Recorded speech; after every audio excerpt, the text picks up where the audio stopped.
back to the Legends and Dragons podcast, episode 33, here from the Legends Lair, here in Hurst, Texas. Chance Burleson. It's Jimmy Class. I hate you so much. Hey, got Phillip back for round 3. Going on? Hey, campfire session. Round 4. Round 4, son. Is it round 4? Round 4 is my 4th time to appear on this podcast. All right, listen. Oh, you're the most frequent guest and the most watched. That's yes. Thank you all very much. This guy right here. But hey, listen, before we get started, because I know Nikki's about to head out, one of our avid listeners, says, make Chance, this is from Mike Halen, by the way, make Chance publicly apologize for giving Teenage Mutant Ninja Turtle enthusiast Phillip erroneous information about their origin. And so I was like, remind me of that again. He said, Chance claimed Pat Johnson helped create the Teenage Mutant Ninja Turtles. That is incorrect. He was the stunt coordinator in the 1990 movie. And so he says all this, and he goes, episode 1953, Mark. He put the timestamp on my error. And so you could go ahead, and he said, please read the last text. Okay, hold on. Your associate producer, Avid Geek, so call himself the associate producer, Avid Geek, and champion of truth, demands a retraction and an apology on behalf of Phillip and all the little legends and dragons maniacs around the world. He wanted me to please read that last text on the podcast after we said all the facts. I think it would be funny. All right, so Mike. So Pat Johnson was involved. Yes. There you go. He was involved in it, but he wasn't one of the creators. Right. He was a stunt coordinator. In the Okay. 1990. All right. So I need you to understand. First of all, I apologize publicly and to my dear friend Phillip. I don't care. Yeah, he doesn't care, Mike. And I knew he wouldn't care. Let me tell you a little bit about how I grew up and the people that I grew up around. Bye, Nikki. Bye, Nikki. Bye-bye. She didn't enjoy that as much as I thought she would. She doesn't care. She knows how wrong I am and how frequent. She hates this podcast in the middle. I know, yeah, and all of us. So I grew up around people that you just assumed whatever they told you was true. Yeah. And Pat and my dad were really good friends. Right. And so my dad told me, that guy created the Teenage Mutant Ninja Turtles. Oh, yeah, just stuck with you, huh? Well, I didn't have any reason not to believe it. Sure. He was one of the 60s karate guys. Very true. Yeah. He was the ref in Karate Kid. Yeah. Yeah. And the last, the crane technique, Right. So that's who that was. And since my dad and him were friends, I just assumed that was true. Well, I actually never fact checked that. Well, I never fact that. I told Phillip, I'm like, why would I have to fact check Chance? I'm like, I'm not It's Chance. checking Chance. Yeah, But we can't fact check dad now. Right. We can't do that. True. Yeah. It's like that reminds me of that Tom Segura bit where his dad told him that Tommy Lee Jones was gay. He goes, and he told him that when he was a little kid, and so he just thought that his whole life. Right. Yeah. And so he was talking to somebody in Hollywood. He's like, isn't he gay? He's like, no, dude, I know his wife. And he's like, what? And he goes back and he tells his dad, he goes, Dad, like, he's married. He has kids. His dad's like, oh, all right.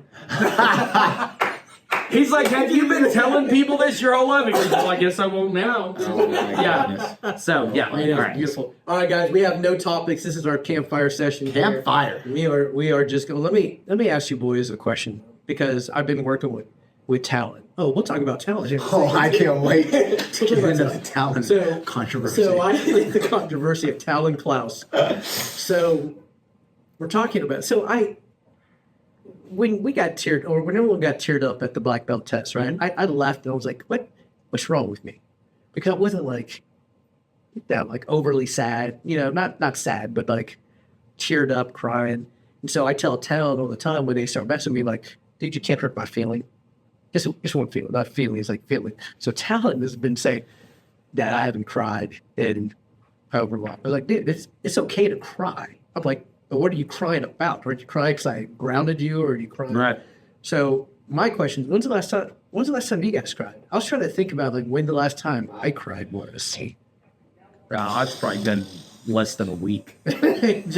just because boss put you through pain? Or No, I'm actually impervious to those kind of tears. When I physically am in pain, like I'm dry as a bone. Yeah. Like I don't like get hurt physically and we're like, let my kids do something that makes me proud. Or let on a black belt test when one of my students is talking about how their life has been transformed and then people start talking about my dad and stuff like that. Yeah, absolutely. I'll cry. I spoke at a big conference, I don't know, it was about 2 or 3 weeks ago. And, and I got up and spoke to a crowd full of people and I talked about some real personal stuff and I definitely cried.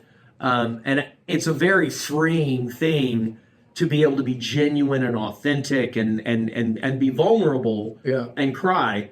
And that's a strength for me to be able to do that without having to tell myself a story about how I'm weak or you know what I mean? Yeah. But yeah, that's the only stuff that when it comes to my family and things that mean a lot to me. Right. And when people are like sharing gratitude with me about what I've done for them, that always hits my heartstrings. Yeah. Yeah, for sure. What about you? I don't cry. But when stuff like that, emotional things happen, it's funny because apparently somebody's always around me cutting onions. Yeah. And so that's what does it to me. I don't cry, but it's the onion. It's like the yawn. It's like the yawn thing where it makes you. I cry. It just depends on what it is. It just depends. Like if same thing. Gratitude. If one of my students has done good, I'll get emotional if I think about everyday stuff. It could something that trigger a memory with my father or a memory with my mother. And just missing them. Yeah. But yeah, it's hit or miss. I wouldn't say like, oh hey, I cried last Tuesday at 2 o'clock. Cry talking with. But if something pulls at those emotion strings, absolutely, I'm human. You know absolutely. What I'm saying? Yeah. I don't like that whole thing. Guys, don't cry, man. Don't cry, man. Right. Whatever. Man. Yeah, man. Come to my dojo. I'll make you cry. Weak men don't cry. Right. But so it just depends. But man, I'm the kind of guy like. I'll tell you, this was this week. I was watching, one of those videos on Facebook or Instagram, and it was one. You remember Jane Goodall, the chimp lady? Yeah. So she rescued this chimp and everything, and she released it in the wild, and it was all happy. And then it's in the trees, and then 30 minutes later, it runs back to her and gives her a hug of gratitude. And of course, I'm like, that's amazing, just because that's good stuff. I'll get choked up with that. It's good stuff. I'll tell you what, man. So here's what's crazy. After I found out my dad died. So I was stationed at Altus. I left on Wednesday. My dad was working in Italy. Aviano, I believe. I probably have to. My mom would probably fact check me here a bit.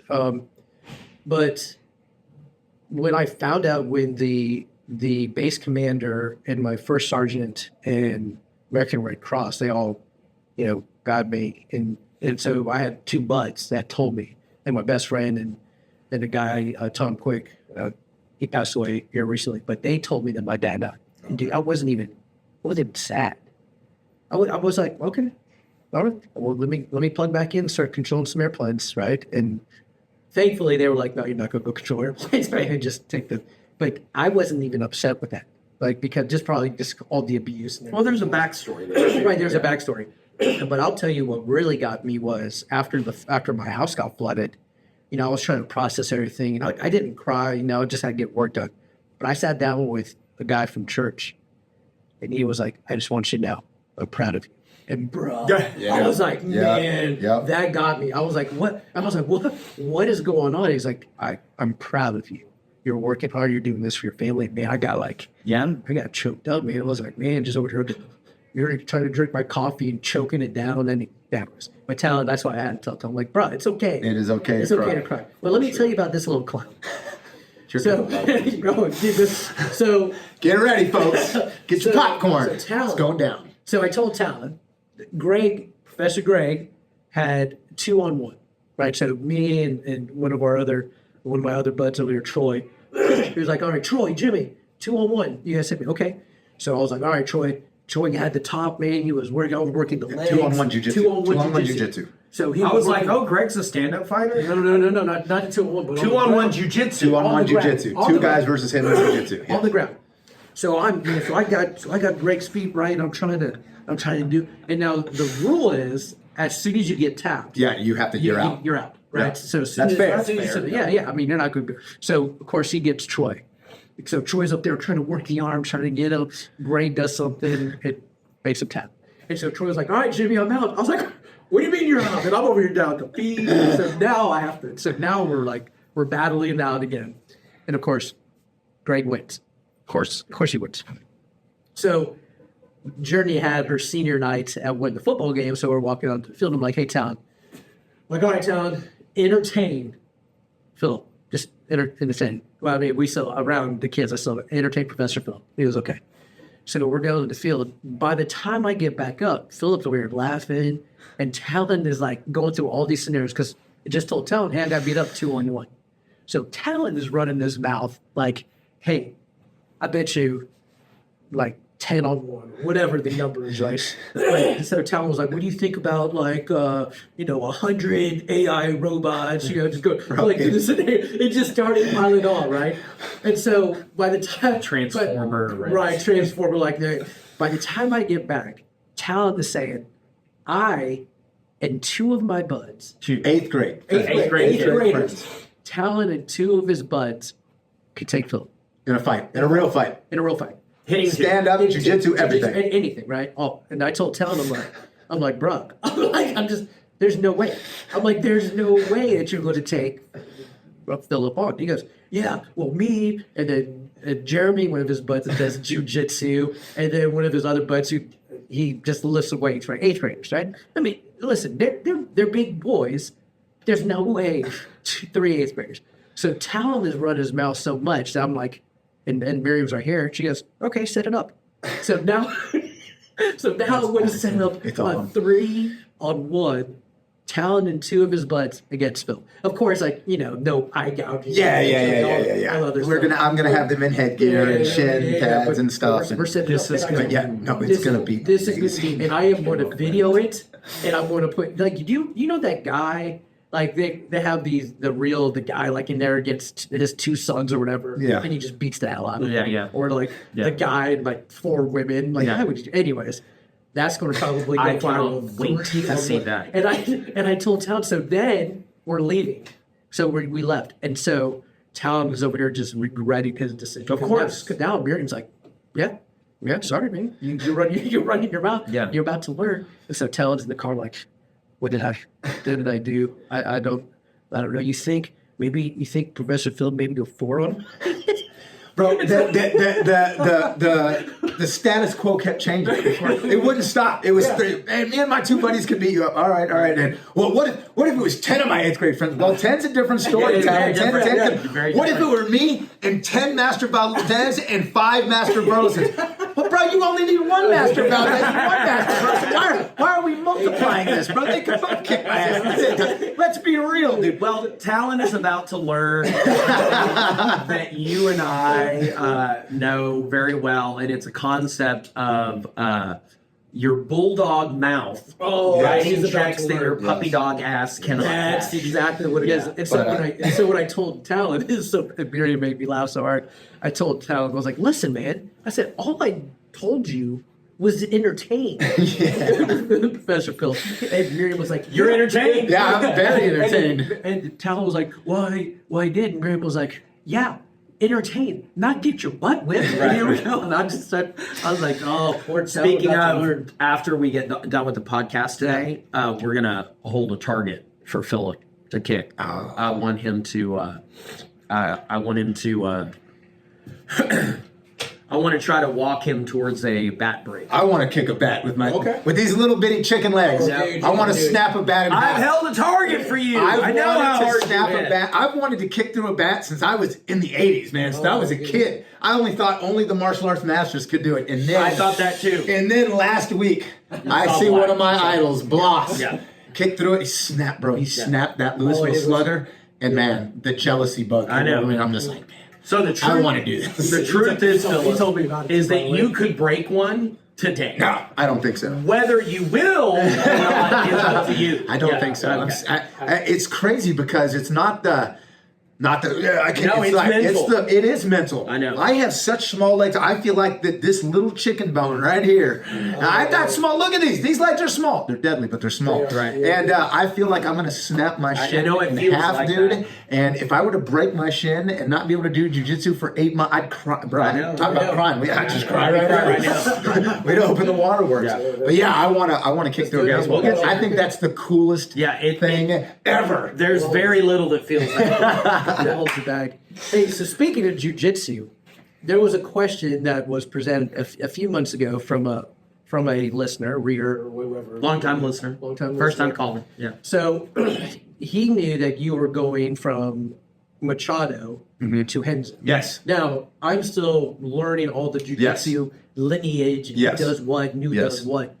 What is the difference between a Machado style and a Gracie style? Just different. How do I put this? Jiu-jitsu and all is the same, right? So it's all the same. An arm bar is an arm bar. X choke's an X choke. But some associations will like to take things and change the names and put their own spin on it to make them seem like they're doing something different. Does that make sense? Mm-hmm. Yeah. And so that's the difference between the two. The Gracies, and it's all separated. Renzo Gracie, Gracie combatives. Gracie Baja. Yeah, Gracie Baja. Half Gracie. They're all different. So they're all different. But the Gracies, they try to focus on the core jiu-jitsu that was brought up by Elio, Grandmaster Elio, and Carlos back in the day, and then people like 10th Planet. They go to Nogi and they start doing their own thing, and they just started naming different stuff, like a rubber guard, and then to New York, to Dogtown, and then these are moves that we do in jiu-jitsu, but they were just renamed for something different, Right. And not all of it. Like 10th Planet's got some great moves that I can't even get to. You got to be super flexible to get into some of this stuff, but it's just them taking the moves and putting their own spin on it. So 10th Planet is doing this thing and calling it their own. Carlos Machado Association is doing this thing and twisting it and doing their own thing. Like there's a move in the Carlos Machado Association called the Zombie Armbar, and it's just it's an armbar, but it's how they transition to it. It's just different. Sure. Yeah. Sure. Does that make sense? It makes perfect sense. And so they want to separate themselves and they want to be their own identity, and that's all great. To each their own. But the Renzo Gracie Association, which we're a part of now, is great. They're just regular hands-on jiu-jitsu. Get it done, and no change in names, no. And that's another thing too. A lot of these associations in jiu-jitsu, and I'll speak on this just from my personal experience, have gone a lot in the way of karate. And I hate to say that because I'm not bashing karate at all. No, not at all. But in jiu-jitsu, it is basically known that you were never charged for belt test. Like you were never, you every day during class, you're rolling on the mats, you're sparring at 100%. That's your test. Right. You can't spar karate at 100% because somebody's going to die. You can't spar anything but jiu-jitsu at 100%. Right. Correct. You can't do Kali at 100%. Oh, for sure. 50% you're gonna die. Right. Does that make sense? Yes. Yeah. So basically in that scenario is that a lot of these associations are moving to belt test, and it's almost like a money grab to me, and I can't stand it. Yeah. And it's like, hey, come to our affiliation camp.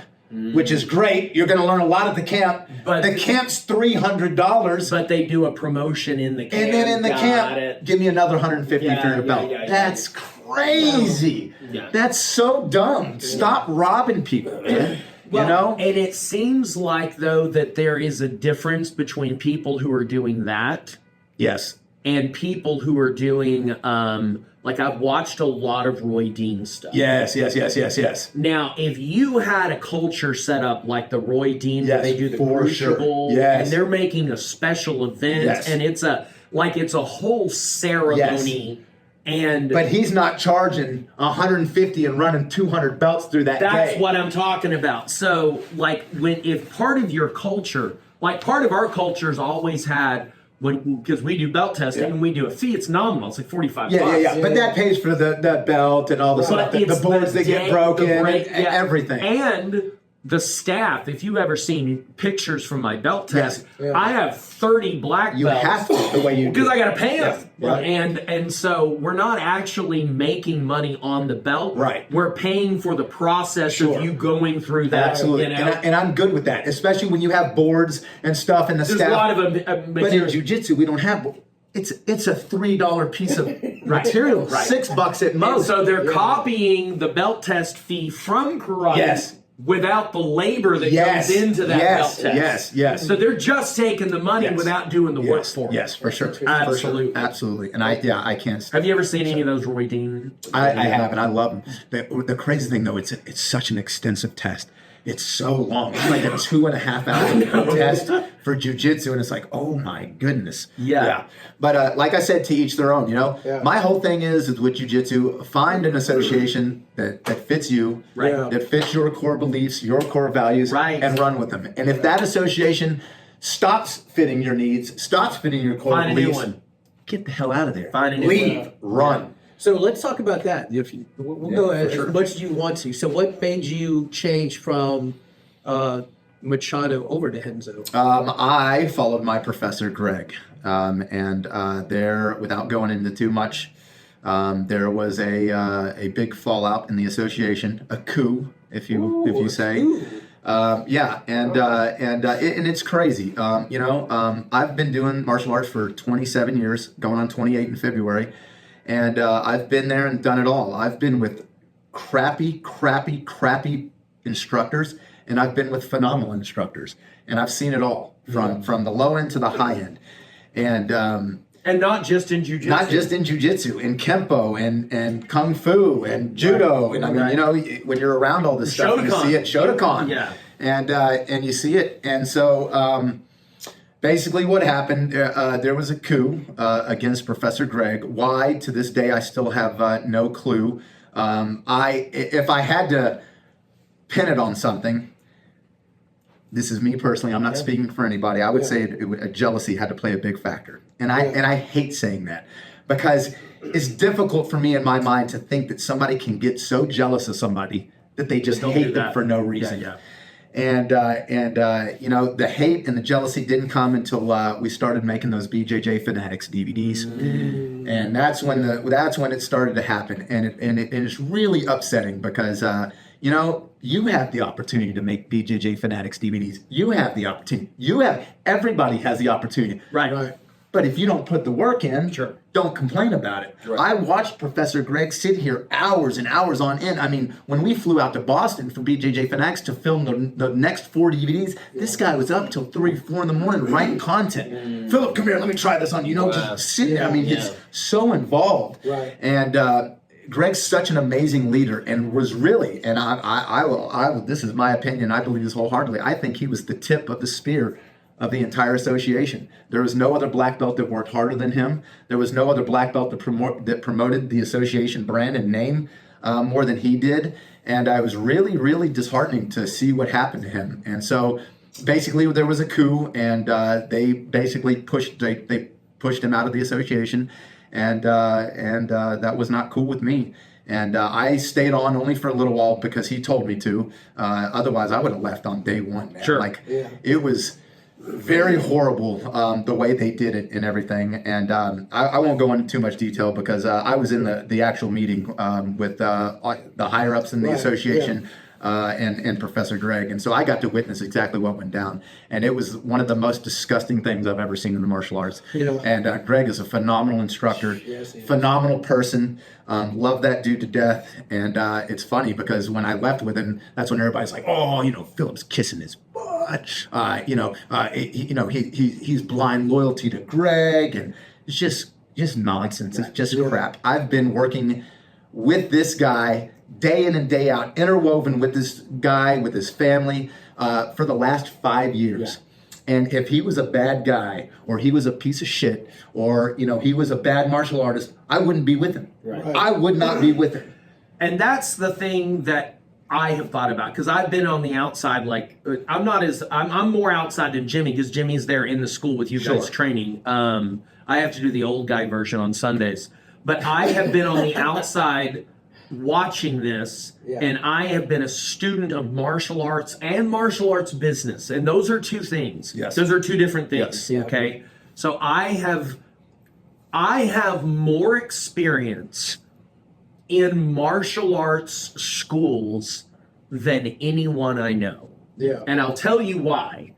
Because even people that have run schools their whole life don't have a childhood of watching it from a fly on the wall. I grew up watching this as a unattached observer from the time I was 4 years old. Right. So I have watched what can and does happen in martial arts schools. If you want to know what's really going on in a school, ask someone who spent 10 years growing up watching it. Yes. Listening to the conversations, listening to the parents, listening to the students, listening to the instructors. And what I have found is that it is an amalgam of the people, and it starts at the top. And that's the quality of the school. It is the sum total of the people that are in the school. Yes. But generally, there is a ringleader. Yes. Yeah. And I've gotten super close to you just over the last couple of years, but I know enough about your story to know how many run-ins you've had with toxic school operators. Yes. Yeah. I can't imagine at your age, if there was even a possibility that Greg was one of them, that you would have hung out. Not even close. Not with your history. Not even close. Like you would, if the second he even smelled like a toxic person, you'd be like, I'm too old for this. I'm not going to hang out for this. I'm gone. If I have yet another toxic professor, I'm not even going to give it 5 more seconds. Gone. So the fact that you have stood by his side after being burned by other people, that tells me all I need to know. Thank you. Right. Yeah. And you know what's interesting for being I've shared this on a podcast before. I got connected with Phillip and Greg because of you. Yeah. Like, you talked me into. You didn't really have to talk me into that part. You're like, hey, go do jiu-jitsu. I was like, okay, we're at. You're like, go over here. You were an easy sell. Yeah, I was, because I was ready. You were looking for the next thing. Well, right. And I warned him because we were friends before he got his black belt. Gotcha. And so I have a lot of experience watching people fade away after black belt. Yes. I call it postpartum. Yep. Yeah. Okay. So what happens is you bust your ass, you work really, really hard. And then what happens is you get this big day in the sun, which you're going to see when Jeremiah tests. Your black belt test. I now have your I'm so excited to ask you to Yes, black belt. I've been brother. scared to ask you because don't. he's so busy. No, dude, I want to be there. So when that happens, what happens is in the 2 or 3 weeks that follow that, the letdown of, well, what now? Yeah. This has been my whole like a wedding day. Yep. Like this is my whole big deal. This is all I've ever thought about. This has been my whole life, and now there's nothing else. And if you don't on purpose put something there, we will lose you. Yep. Yeah. I've seen it too many times. And that's why, and I didn't want to lose you. And I'm like, listen, as soon as this is over, we got to go to the next thing. Right. Yeah. And you were like, hey, jiu-jitsu. Because when did I get my black belt? I think in March, a few years ago. And then April, or was it April? Anyways, it was just a couple months after I joined. Phillip. And so when all from just being in the school now and all this drama going on, I was like, man, and that's why a couple podcasts I was like, hey man, is this normal? Like is the drama in jiu-jitsu normal? There should never be any drama in the Jiu-Jitsu Academy or any martial arts academy. Right. And if there is, it's a direct reflect on the owner and the leadership in the academy. Yeah. And the funny thing is there was a lot of drama over there. Greg did a great job for the first few years to keep it at bay. Yeah. When because listen, not everybody that comes into your school is a good fit. Right. And we've sent many packing. And rightfully so. And everyone that Greg sent packing, I was right behind them saying, yeah, they need to go because they were either starting crap, starting rumors, clicking up. All that crap is just nonsense. Yeah, you know, toxic to a it school. is very toxic. But it's funny. Greg's been gone from that gym since April. I've been gone since June. I have parents texting me every other day about the drama that's going on, and I'm just so thankful I'm not there. Yeah. So thankful I'm not associated with it because it's happening and it's so crazy. And again, it's a direct reflection of the owner, and the owner's allowing that to happen. And So it is what somebody it is. tried to come out here and talk to me about blind loyalty. Oh, Jimmy, yeah. you have blind loyalty. Like they told Jimmy, you have blind loyalty. And so I always said, okay. Like, that's what I said. Okay, whatever. you say. If Chance Burleson, my friend, tells me, hey, go train with Greg and Phillip because these are phenomenal teachers. Okay. And so You trust him enough. I trust Chance enough to say, yeah, okay. Exactly. Absolutely. Chance isn't going to do me wrong. No. And so when Greg left, I was like, okay. Oh, and I mean, because Greg called me that day, right? He was like, hey, just want you to know. I was like, him and I talked for probably a good hour. I was like, okay. I was like, I mean, of course, he wasn't trying to say, "Hey, go." No. Right. Yep. But he was just filling me in on some information, and I was like, okay, I appreciate the intel. I went in and I told Miriam, I'm like, just want you to know, wherever Greg goes, I'm going. So of course, he went over to 413. Yeah. Signed up over to 413. Got trashed by those guys over there. Yep. Those good guys. Yeah, they are. But man, they just folded me up. And then, of course, then he says, hey, Renzo Gracie. Yeah. And I'm like, bro. I'm there. And dude, let me tell you, man, it is. And I was just telling Philip this, I think last week or maybe a couple weeks ago. There's no drama.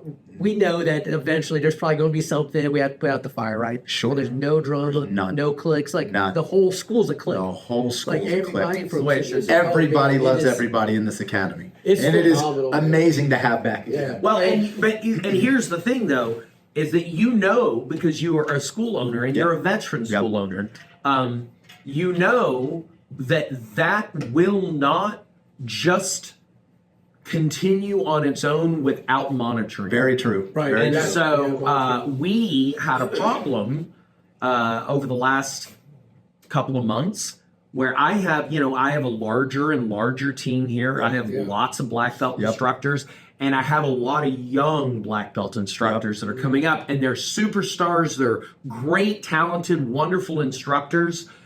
But now there's this rift between the 30-year-olds that have grown up in this school and the 17, 18, 19-year-olds. Yep. And they're not from the same generation. Yep. Yeah. And they started kind of like camping up. And because I have my finger on nothing happens in my school without me knowing. Right. The second I started picking up on it, I'm like, all right, this is what's going to happen. Yep. Yeah. And then at the Promac, Chip was sitting here with me. And Nice. he's like, you'll get what you allow. Yep. It's very true. Whatever That's very you true. allow Get is what what you allow. is That's what very you'll true. get. Yeah. You know, it's funny. We just last December, Greg and I had to punt somebody out of the academy, and I'm not going to say names, but I'm going to tell you the scenario of it, and you tell me how we should handle it. So what happened was, I was dealing with a kidney stone issue, so I was out. For a few weeks or something, in and out. I was teaching, but I wasn't training. I was in and out of the academy. But there was some noise that an adult had some inappropriate, I guess, not conversation, but inappropriate dealings with children. Okay, nothing crazy, Sexual, but Red flags. red flag. But it just wasn't one parent telling us. It was 2, 3, 4, and then eventually 5 parents came up and said, "Hey, yeah, we're having a problem with this person, with how they're acting with kids and interacting with children." That's a red flag. So at that point, we tell that guy, "Hey, don't come back to the academy, until we figure this out, until we get to the bottom of this." So of course, we talk to everybody. We got to get on the same page. We talk to everybody, and then we go to say, "Hey, now it's time for us to talk to you. Come meet us." "Oh, no. We quit. I quit. I don't need to talk to you guys. You guys are bastards, blah, blah." And then now he's running his mouth. that guy. Yeah. Now he's running his mouth saying that Greg and I are bad people. What do you expect us to do? I had 5 parents come up and tell me that you were being inappropriate with kids. Yeah, no. Do you want me just to let it go? Yeah. I have to investigate this. Yeah. I have to tell you can't come back to the academy for 2 weeks. But then if you're not even going to come talk to the professors about it after it's done, in my eyes, that's a big 100%. guilty on your forehead. 100%. If you're like, well, I'm not going to come talk to you, we just quit. Well, you're guilty as it can be, sir. Have fun at your new academy where you're around kids and let that be the problem. And here's the thing. I'm the kind of person, I rode with Baca for a long time. Yeah, I know I'm against child abuse 1,000%. And I let the other people at that academy know, hey, this person's here and this is why they left that gym. Didn't faze them at all. That academy didn't care. The professor there did not care. Oh, well, it didn't do it here. And is allowing that person to be on the mat with the kids. It disgusts me. I want to wring that dude's neck. He's a punk. Yeah.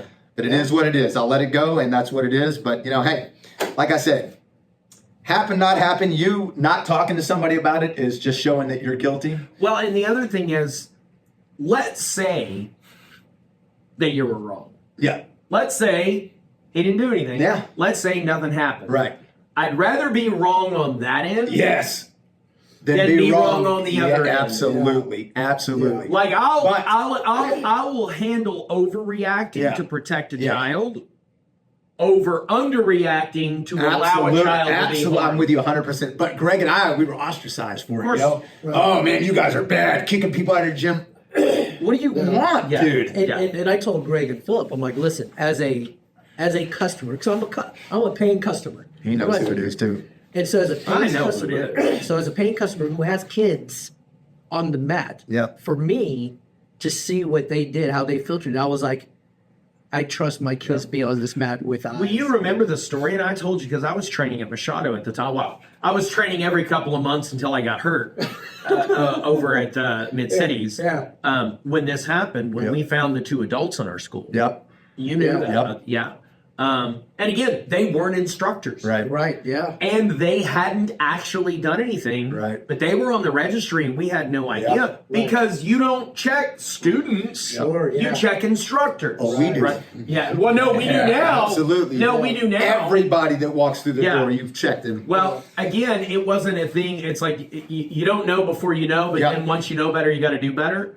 And so I talked to my mentors, I talked to my advisors, and of course we got them out of the school immediately, and found out that they had been not doing anything illegal, but getting close to kids outside of the school. Not here, but people they met here. And so I was like, okay, what do I need to do? And so you got rid of them. Let's not draw too much attention. Let's blah, blah, blah, blah. And I'm like, no, I'm going scorched earth. You have to. I have to. I went full scorched earth. Good. I brought every single parent in the school in. Good. And I was like, here are their pictures. Yep. Show these to your children. Make sure that that's the only way to, it's like, what is it? Take off and nuke the entire site from orbit. It's the only way to be sure. But let me ask you that. But so you did that, and what was the reaction from the parents? Well, I couldn't really separate people who were students from. I had a couple of parents here that were there for their first class. They had never been here before, but I couldn't take everybody else in the back and talk to them. So that family, on their very first class trying our school out, got brought into that conversation, and they signed up immediately that night and said, any school that would do this, I want to be a part of this school. The crazy thing is, the situation that I was talking about that happened at my old gym, is that the parents knew, and the parents still allowed that person to control their child. Think about that for a second. The parents knew the accusations were there, true or not, and you're still allowing your child to go hang out with that person. No. So I still remember the phone call that you gave me. Yep. So Chance, if he ever calls, I'm picking up that phone call almost immediately, because hey, I didn't get so I pick it up almost immediately. You want to go? Yeah, I'm gonna go talk to him. Yeah, go talk. So I picked up, because usually he just texts me. He was like, hey, but he called me. I was like, all right, something's up. So I take that call, and he's telling me like the situation that happened with these adults. Like, hey, listen, Jimmy, just want you to know this thing. I was like, man, what's going on? Of course, having that conversation with Journey in town later because they were around those adults. And so Miriam, of course, we had the conversation. Miriam's like, I had to, guys, listen, if your wife if she has any intuition about what's going on, bruh, you better listen, because when Mama Klaus, when she was like, yeah, that's why I didn't tell her to do this or that. And there's signs, man. Oh, man. No grown adult should be telling children and adolescents to call them daddy. Right. You shouldn't be holding a teenage girl in your lap like this, hugging them. Yeah. There are certain things you shouldn't be doing. So this is the thing that I love about you guys and Chance as well with the school is that you guys, of course, you guys have eyes. You guys know what's going on. You guys aren't dumb.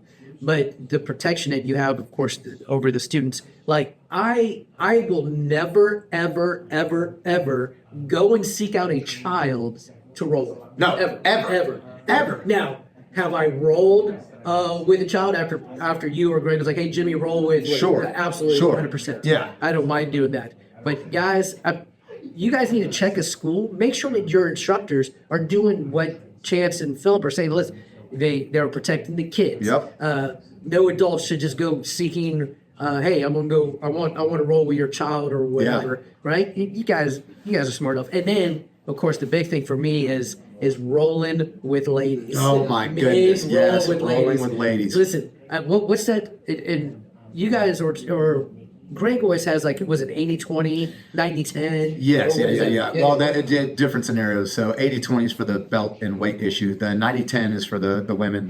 Like you roll 10%. Don't hurt them. If you get to a top position, let them make their way back on top. You should never be submitting women. And that's not to say that we got to be careful. It's just listen. We have testosterone. Men are stronger than women. That's all there is to it, Right. And we have this phenomenal female at our gym, purple belt, Ariane. Love Ariane to death. Ariane, only thing I don't like about her is that she puts a knee on my neck and causes me to go to the chiropractor. She's very mean to me. She hates me. But I love her to death. I love her family to death. I got to get her on this podcast. They're great people. And Ariane, we rolled twice last night. She took the gi off, and we rolled twice last night. And it was a good exchange back and forth. She'd get on top. She'd try to crank on me. I'd get the top. I'd let her work. Never once did I harm her. Right. Never once was I pressuring her. And I might catch and release on her, but the goal is not to whoop her. The goal is to help her progress and learn. And she's a phenomenal person. She'll whoop your butt too. So there's no doubt. Ariane will kill you. Listen, there's some ladies over there at Renzo Gracie that. When they're like, "Hey Jim, I was going to wait for a chance so I could tell this." Okay. So, but I'm going to say it anyway. He's not here. He's working with I think probably potential client. So yesterday, George and Jake. To the back. So I was like, okay. Now, of course, there's some ladies at Renzo that absolutely whip my tail. I think they do it just to get their morale up or whatever. But Jamie was like, hey, Jimmy. She goes, hey, you going to be here tomorrow? And it was like, I said, yeah, and I forgot about the podcast. Right. I was like, yeah, I'll be here. She goes, okay, good. Then I started thinking later on, I was like, Jaden, who is 9 weeks after delivery, postpartum, 9 weeks, looks at me and goes, I didn't get some work in. Jimmy. I want to get Jimmy. It's great. I was like, oh, and I was like, man, it's so funny. Like when I roll with Bella, it's so funny. Man, Bella's great. Bella's like, Jimmy, she goes, you gave that too easy. I was like, oh, I didn't give you. You want to know what's funny? We actually had somebody sign up because of Bella. So Isabella's great too. She's a phenomenal jiu-jitsu artist. She was in there, and her and Coach Rob were working together. Not purple belt Rob, white belt Rob. My kid's Coach Rob. Right. Love Rob to death. And a guy had come in, and he was like, hey, I want to check out jiu-jitsu, and I'm talking to him. So he sat down, he's watching the class. And he watched Isabella roll Rob up and tap Rob like 4 times. And was like, is he letting her do that? I was like, no. She's doing that. He's like, oh my goodness. He thought it was the coolest thing ever. And he signed up the next day. So it's great, man. Get women in jiu-jitsu. Get them empowered. Dude, absolutely. 100% for it. But just be careful when you're rolling with them. And that's my thing too, is that, we've talked about this countless times on the podcast. I think, and of course, any adult shouldn't go, like we said, go find a child to roll with. But I also think that, like for me, I have never approached a lady. Nope, right. Like, now I do with Bella. Because, Sure. But I have never ever approached a lady and go, hey, you want to roll? Yep, that's good. I Good. let them, if they want to roll, I'm like, good. okay. Yeah, let them ask. Yeah. And I love it. And I love that fact. Listen, I hate this whole thing like, oh man, don't ever ask a black belt to roll. That's so dumb, man. Who made that rule up? Like, oh, a white belt shit could never ask me to roll. I'm too good for them. Shut up. Yeah. Ask me to roll. If I'm hurt or I don't want to roll with you, I'll just say, and not today, my neck hurts or whatever. But most of the time, I roll with any and everybody. And so, Brandon's wife, Lindsay. I'm so sorry, Lindsay. I said Brandon, meant Lindsay. I said Brandy. Don't know how. I like that. Lindsay's phenomenal. She'll come up to me, Professor, can I roll with you tomorrow? I'm like, yeah, just grab me. You don't have to I love that you asked. Just grab me. That's what I'm here for. Yeah. So it's Man, great. We've talked about that. Let me get your view on that too, because you already said it's a stupid rule. Yeah. We talked about it with Blas, and I remember when I first started, I used to hear at some of these tournaments like, a white belt or a gold belt should never ask a black belt. That's the dumbest thing ever. And I'm thinking to myself, like, why? When I first started jiu-jitsu, I started under Paul Halmy, and he's a phenomenal martial artist. He was Travis Luter's first black belt, third-degree black belt in jiu-jitsu, runs Peak Performance in Keller. Great guy. And he always encouraged us to roll with him. Yeah. Like, hey, coach, can we get a roll? Yeah, come on. Like, that was never a thing. Like, it was never told to me, don't ask a black belt to roll. I didn't even hear that till I was like a purple belt, and then I was like, that's the dumbest thing I've ever heard of. Why wouldn't you ask a black belt to roll? I want somebody with that skill to roll me up. Why do you think that is? I think it's because there's so much ego in the martial arts, and especially in jiu-jitsu, right? It's supposed to be jiu-jitsu gets rid of the ego. There's still ego in jiu-jitsu. I think it's to where these black belts, they get to that pinnacle, and they're like, okay, now I choose who I roll with. I pick who I roll with. I only roll on this day. How dare you ask me to roll on a black belt? Like, it's all ego, man. So all ego. So with that, then with being a black belt, so you made an interesting point before we got on here, before we started recording, was like jiu-jitsu and coaching. Oh my God, yeah. So what I said was this, and Chance agrees with me too, and Jimmy agrees with me. Martial arts is the only sport, if you want to call it a sport, where the coaches and the owners, team owners, or whatever you want to call them, general managers, are made in the eye to do the exact same thing as the athletes. Think about that for a second. In football, you'll never see a GM in football get out there and run a play with the guys, the linebackers. Yeah. You'll never see him get out there in the huddle and throw a football. You'll never see the head coach run out there and run soccer. You'll never see the head coach get out there and pinch hit for the Astros. No, but in jiu-jitsu, doesn't matter how old you are, that black belt is supposed to whoop everybody on the mat, and that's the dumbest thing ever. Y'all are dumb. Stop that. It happens. I get beat. Greg gets beat. It happens, man. Listen. So Davis told me a story about him submitting a black belt. Oh, God. And so the black belt, of course, so I guess the next day, just destroyed. That's how it is. But why, man? Okay. Well, and so some black belts are like that. They think like, oh man, you get me, I got to get you 10 times stronger. Yeah. And that's not it. My whole philosophy on it, what I like to do is, I like to let people work. I like to let my lower ranks work, man. I'll let you get a high mount in my hands over my head. I'll let you get a high mount and pinch your knees together before I start digging myself out of the hole. And if you tap me, great. Good for you. Let's work again. Yeah. But it's funny. I will let people work and let them get to position. And it's funny. You'll hear them. They're like, oh man, you'll tell people, oh man, I tapped the professor. Yeah. And then the very next time, you show them up and you tap 20 times in one round. I want y'all to say hello to Maria and Mickey, my new friends. Hello. Hi guys. Hi. Yeah. Nice to meet you. Nice to meet you. You'll let a lower belt work, and then they'll tap you, and then they go run tell their friends, oh man, I just tapped the professor, and they're like, all right, now I'm gonna have to dice you up and show you that I was letting you work. Like, it's just crazy. Listen, I work with my students. Greg worked with his students. Yeah. It's never I have to beat you. I love it when a lower rank taps me. Why? Because that means I'm doing my job. Yeah. My goal My goal in my academy, and this is 100% real, you can ask anybody, my goal in my academy at Renzo Gracie Jiujitsu DFW is to be the worst person on the mat. That's my goal every day. Yeah. Why would that be my goal? Because if I'm the worst person on the mat, I'm doing my job and getting everybody else better. If the martial arts stops with the instructor or the professor, it's done. So with Renzo Gracie, what is their? I mean, of course, like a breath of fresh air. I know for you and Greg. Oh, for sure. For sure. So what have you noticed is the biggest difference? You guys have been around this yet. When I say So basically, the Renzo academies are allowed to operate at will, which I love. They're not franchised in or like, they don't have a set of rules that they have to abide by. Obviously, there are, we could be good people, but it's like I hate to say this. So we at our old place, right? Yeah. We'd go out and here's the thing. I'm a huge gi guy. Jimmy's a huge gi guy. Chance, we like quality gis, okay? Nobody likes a crappy gi. Right. And if I'm wearing your gis and I train 2 times a day, 5-6 days a week. Yeah. I always take Sundays off, but I train 2 times a day, 5 to 6 days a week. I'm on the mats all the time. Yeah. If you gave me a gi and I'm rolling and this thing is getting holes ripped in it every 3 months, it's a piece of shit. Yeah. It's a piece of shit. I'm sorry. Yeah.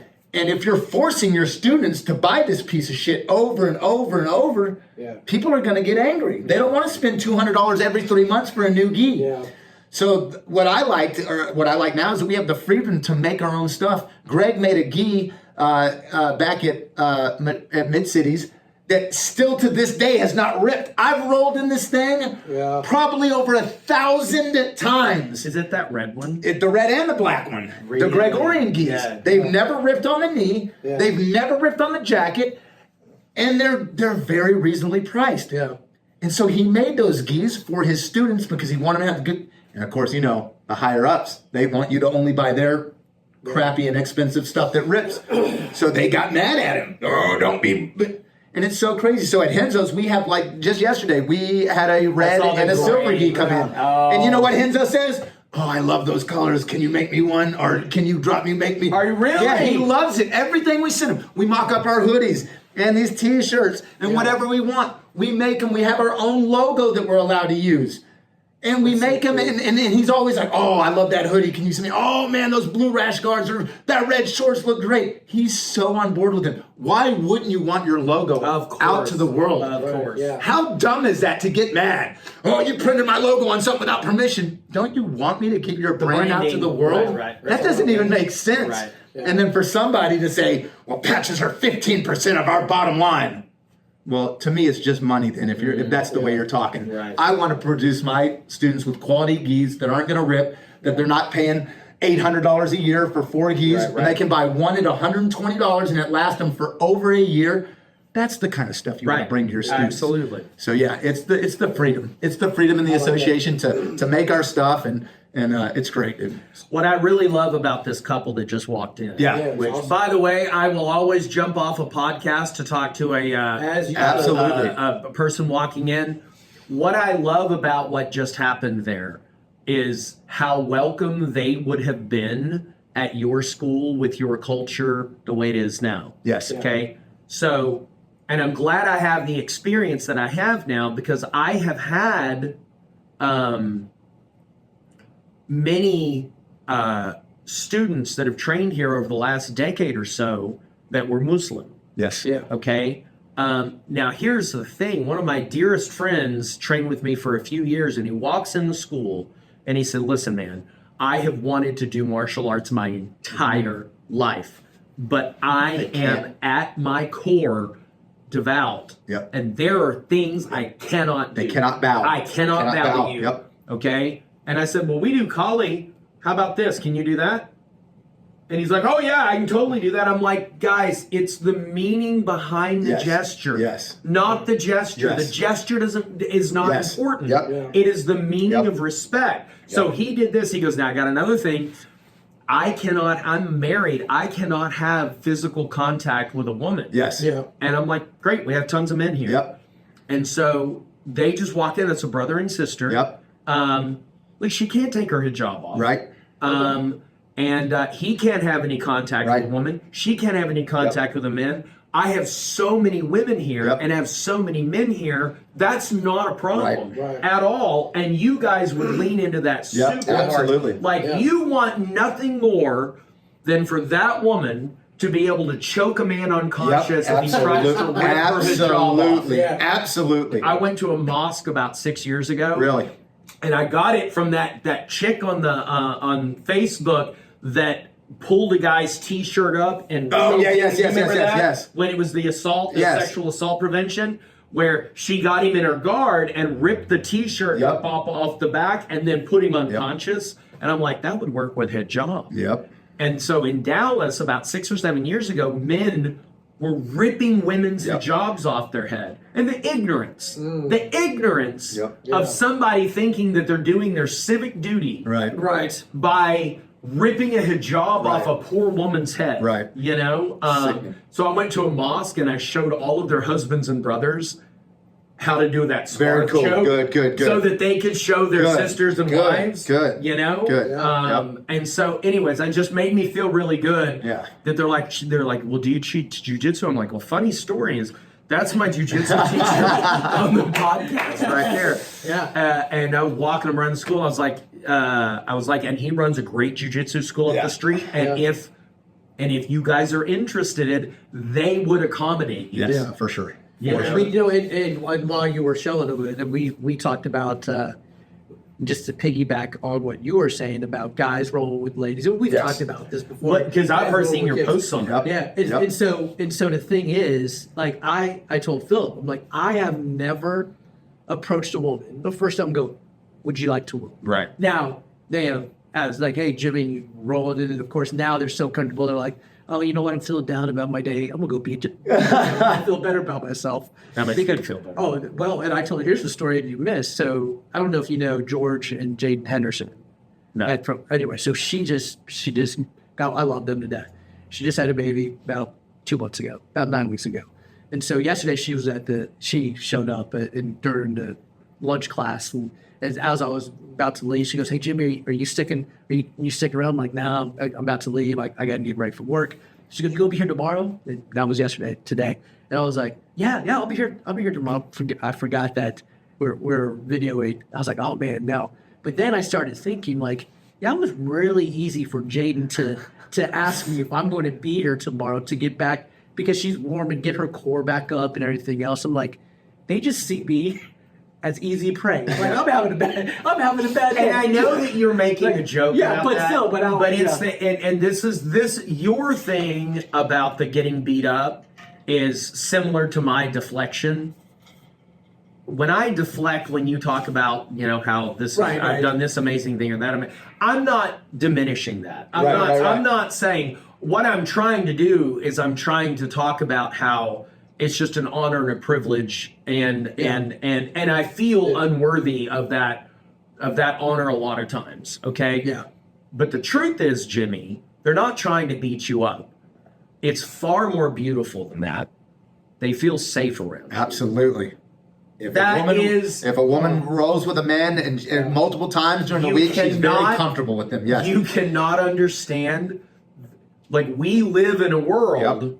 Where they're picking the bear. That's right. And they're picking the bear for a good reason. Yep. Because they don't feel super safe around most people. And the fact that they're doing that, they're not trying to beat you up. They feel safe around you. Which is huge. You're trying to beat me up, Bill. Ariane only rolls with 3 people at 6 a.m. Myself, John, and Mike, and that's it. She won't roll with anybody else. Yeah. She feels safe with us. She feels comfortable and controlled, and she knows that neither one of us are going to hurt her, and that's okay. Yeah. And I told her if we're the only 3 you ever roll with, that's okay. Right. This is your journey. Your journey. Man, Ariane, absolutely. Oh, she'll murder you, dude. Podcast, yeah, she's awesome. But you just said something too that I want. And I obviously don't know other schools, but we do a good job of welcoming everybody. Yes. And so I know that we just had an election come up here, and I know that there are other social hot issues and whatnot. Just leave that crap off the mats. Yep, right? leave it off the mats. I tell people all the time, the mats don't care that I had a bad day. Nope. The mats don't care if I'm white. The mats don't care who I voted for. All this stuff. Leave it off the mats and get your butt to work. You want to know what's great? is with martial arts and on the mats, you have people from all different backgrounds. You have different ethnicities, different sex, different sexual preferences. Right. And none of that matters when you're on the mats with each other. You guys are equal. Yep. You're Absolutely. equal unless you're a different boundary, but you're equal and you're both trying to get to a common goal together. Yeah. And it's a brother and sisterhood. Yeah, and absolutely. nothing. That's why I've never been in the military, so I can't talk about that. But I have been in motorcycle clubs and I have been in martial arts. It's the camaraderie. And everybody tells me that it's military motorcycle clubs, that the martial arts has a better brotherhood than any other thing combined. I would 100% Than any other agree with thing that. combined. Yeah. I would absolutely. And I don't know that, but I love martial arts, and I I love martial arts too. Hey, so here's the thing. I know that we're kind of hitting our hour mark, but a few big events that are coming up. By the time we probably get this out in the street, we've already had the grand opening. Yes, for grand Renzo opening Gracie on Saturday. Saturday. Yeah, 12 to 3. Absolutely. I'm going to be cooking hamburgers and hot dogs for everybody in the community, so come on out. Bounce house for the kiddos. I got my Dr. Ryland, my chiropractor, is going to be out there giving free adjustments. And I'm going to have one of the top DFW DJs, Josh Carr, is going to be spinning records for 3 hours. It's going to be amazing. Are you serious? Yeah, come on by Saturday. I'm going to be Man, there. huge party. We're having a huge So party on Saturday. That's on Saturday. So It depends on when we Ashton end. was here at Enzo because Enzo's Yes, still yesterday. training here. Yes. He's training in both places. Yeah, well, cross it's training. funny. They were late yesterday, and Ashton walks in and he goes, "I'm sorry, we just came from Master Chance." I was like, anytime you come from Master Chance, that's okay. So Ashton was asking me, and I was like, "Hey, are you going to be there on Saturday?" He's like, "I'm going to try to be there." And so Luna's birthday party is at 3. Oh, that's perfect for you. So I'm going to come on my That's way what's out up. to Dallas, Very and cool. I Very can't wait. cool. I mean, I'll be there. I'm taking off work. Yes, or sir. To be there. Yeah, we're going to be raffling over $1,000 worth of merchandise, $800 worth of DVDs. Let's It'll be so So we good. got that Saturday. Monday, depends on when we get to the cities that we have shut down the morning class. Yep. And I believe Kids class and adult class. kids class. Everything shut down that day for you, brother. Monday is Veterans Day. Yes, sir. Monday, we are hosting an event for the We Defy Foundation. Yes. And so the We Defy Foundation, and I know that I shared this with you guys before, but I'm going to plug it anyway. Yes. Is the We Defy Foundation is a foundation that helps combat disabled veterans. Yes. 80% or higher, by the way. I just got 80% or higher from the VA today, baby. There you go. After working many, I trashed the VA, so I guess I got to give them more. Yeah. But anyways, You're going to have to download that. Wait, yeah, just valid not. But anyway, so they help combat disabled veterans to get on the mat. They pay for a year of your Training, enrollment yep. of training, and they pay for a year. Yep. So on Monday we're having that. It's going to be a fundraiser. Yes. So please listen. I don't want to accept the cash. I will if I had to, but they have an app. Yes. I'll post it. Anything to help. Donation. Because and I will say this, and Chance, you do a great job at this as well. But I like jujitsu because every single day you roll. Like every single day you're sparring. Yeah, you have to. Here over at Excel, we spar maybe twice a week, Thursdays and Saturdays. But the camaraderie of just the martial arts world. Listen, I'm a big fan of martial arts. I'm not going to say I love one or the other. I love it. I love them all because I have nothing but love for my teachers. But the camaraderie, though, on the mats is, I would Second to argue, none. better than the military. Well, think about it. When you're training with your partner, when you and I are training, you're saying, "Hey, Philip, I am giving you my body. I trust you not to harm me. We're going to get hurt, but I trust you not to harm me." Yeah. And it's the same way. And I've got your safety in my hands. You have my safety in your hands. And that's where the bond builds, man. Yep. That's where the bond builds. You know what's really cool? I was listening to an author. I've recently kind of started digging back into like scripture and studying and stuff like that. And there's this author, and he's talking about like the sanctity of marriage and the sanctity of a romantic relationship. And what he said is that when you engage in that kind of a relationship, it is a relinquishing of power. Yes. When you ask the girl on the other side of the gym to dance, Yes. you're basically saying, I'm giving you the power to reject me and hurt me. Yes. And I have thought many times over my life that training in martial arts is an intimacy that is only duplicated in romantic intimacy I agree. and combat training I intimacy. agree. Those are the two closest that you can get, and it's exactly what you said. You're giving power. Yep. When I roll with you, Yes. I'm giving you the power to hurt me Yes. Yeah. and trusting that you won't. The only other place that happens is in deep, deep brother-like friendships Yes. and romantic Yes. relationships. You know, That's why we're so close. absolutely. You know, it's funny you say that. I have this saying, my wife hates it. She's going to kill me that I'm bringing this up.